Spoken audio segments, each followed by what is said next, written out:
L'exposition Jean-Jacques Carphe est présentée au musée Unterlinden du 18 mars au 19 juin 2017. Elle met à l'honneur un artiste de Colmar, né en 1770, qui s'est formé à Paris. Il a fait une partie de sa carrière à Colmar, mais l'essentiel de son activité l'a mené à Paris et Versailles dans le domaine du portrait dessiné et de la miniature. Alors, Jean-Jacques Carphe est un projet d'exposition qui est, dirais, envisagé par le musée depuis presque une décennie, mais il est concrétisé avec le nouvel Unterlinden. L'exposition est aussi le résultat d'une longue recherche scientifique. Il fallait tout d'abord retrouver les œuvres de Carphe. Ça, c'est peut-être c'est l'ambition de ce projet. Un de ses grands objectifs consiste à constituer le corpus de cet artiste, c'est-à-dire de montrer son œuvre dans toute sa diversité.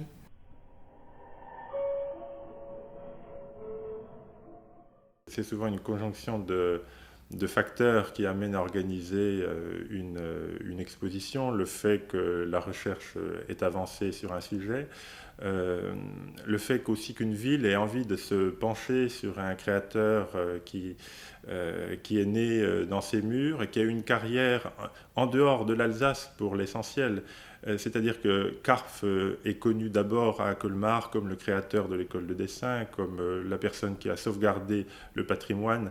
Et cette identité occulte un peu l'activité qu'il a pu avoir à Paris, à Versailles, dans le domaine du portrait. Donc voilà, une image large et complète de la carrière de Carpfe, aussi bien en Alsace qu'à Paris. Oui, l'exposition Carpfe est également l'occasion de montrer la miniature peinte, qui est un art finalement peu connu du grand public et peu montré, il faut le reconnaître, par les musées, alors que la miniature est présente dans toutes les grandes collections de beaux-arts et d'art décoratif en Europe et même en Amérique. C'est donc l'occasion de faire connaître aux visiteurs un art raffiné mais rare, dont on a du mal à se représenter l'usage social aujourd'hui.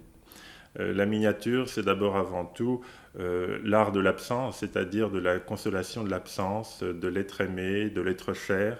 La miniature est un objet précieux qui est un portrait de la personne absente que l'on conserve chez soi, dans son salon, que l'on peut conserver donc aux vues de tous, ou bien que l'on peut garder dans l'espace intime. Ce lien émotionnel, on le voit aussi dans d'autres matières qui sont incluses dans une miniature. Donc il n'y a souvent pas seulement le portrait qui est peint, mais il y a aussi une matière de la personne qui est inclue dans le médaillon. Nous le voyons encore sur cette miniature-là. C'est une miniature de Richard Cosway, un artiste qui travaillait à Londres autour de 1800. Et là, vous voyez au revers qu'il y a des cheveux qui font une espèce d'ornement au revers. C'est les cheveux du monsieur qui est représenté de face. Donc la technique de la miniature est un art difficile qui nécessite un apprentissage long. Carpfe l'a commencé à Colmar, probablement auprès de la famille Or, qui était une famille de miniaturistes installés à Colmar dès la fin de l'Ancien Régime. Et l'on suppose qu'il s'est perfectionné à Paris dans l'atelier d'un célèbre portraitiste en miniature, Augustin. La miniature est un art difficile tout d'abord parce qu'il faut travailler à l'échelle de l'infiniment petit.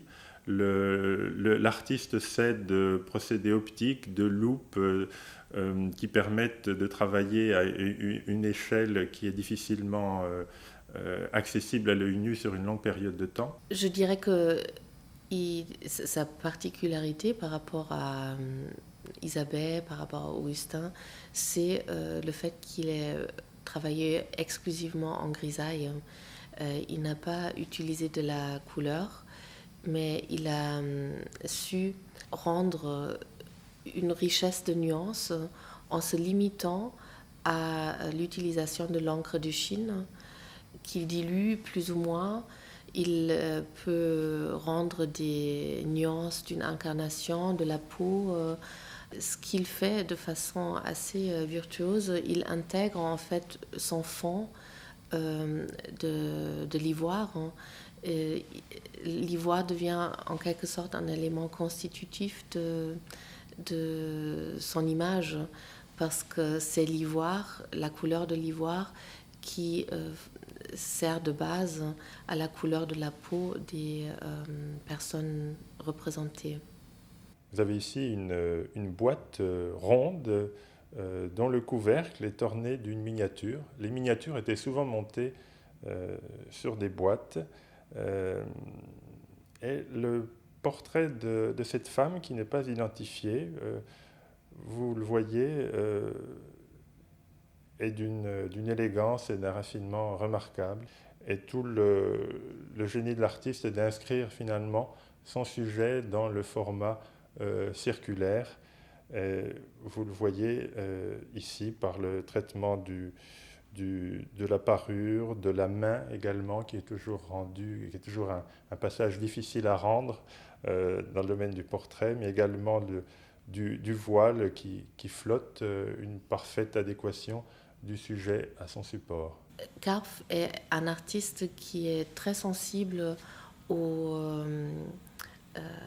code artistique de son temps, et c'est vraiment ce dialogue constant qu'il entretient avec les autres artistes de son époque qu'on voulait mettre en évidence en présentant quelques-uns de ses illustres contemporains, des élèves de l'atelier de David, comme Giroudet, comme Isabelle, comme Augustin Gros, mais également d'autres artistes portraitistes qui ont joué un rôle majeur à cette époque-là, comme Prudhon, mais également Boilly, qui était le maître du petit portrait, et très en vogue à l'époque.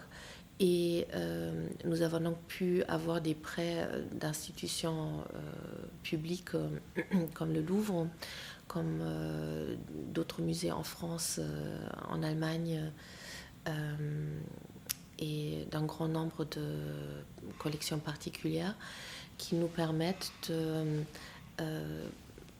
situer Karpf dans ce contexte artistique. Moi, je suis Emma Delgado, donc je suis régisseur des œuvres au Musée Unterlinden.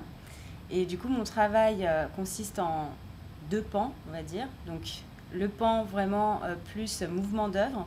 Donc, c'est le pan qui va recouvrir le montage d'exposition, c'est-à-dire le fait d'organiser, coordonner les personnes autour d'un projet et faire en sorte que le projet ait lieu et que je concrétise ce qu'ont dans la tête en fait les commissaires d'exposition, en faisant en sorte que les œuvres qu'ils ont repérées de par le monde puissent venir dans l'exposition. Et ensuite, le deuxième pan de mon travail, ça va être ce qu'on appelle la conservation préventive. Donc ça va être de veiller à ce que les œuvres perdurent dans le temps et qu'il ne leur arrive aucune dégradation, ou en tout cas d'anticiper tout ce qui pourrait les dégrader.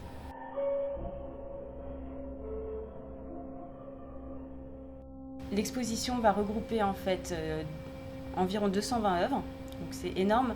L'exposition qu'on avait avant, par exemple, c'était la moitié. Mais comme ce sont des petits objets, du coup, c'est plus concentré.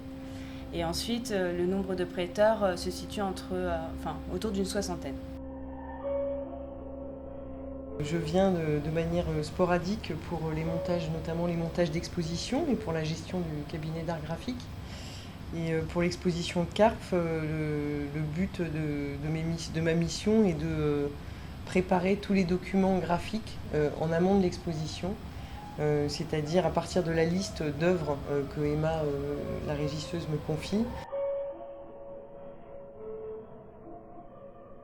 Je récupère toutes les œuvres et j'établis un constat d'état pour savoir dans quel état de conservation il se trouve actuellement. J'effectue quelques petites interventions de restauration qui sont souvent des réparations de déchirures, des petites mises à plat localisées et la préparation pour la mise en passe-partout et l'encadrement.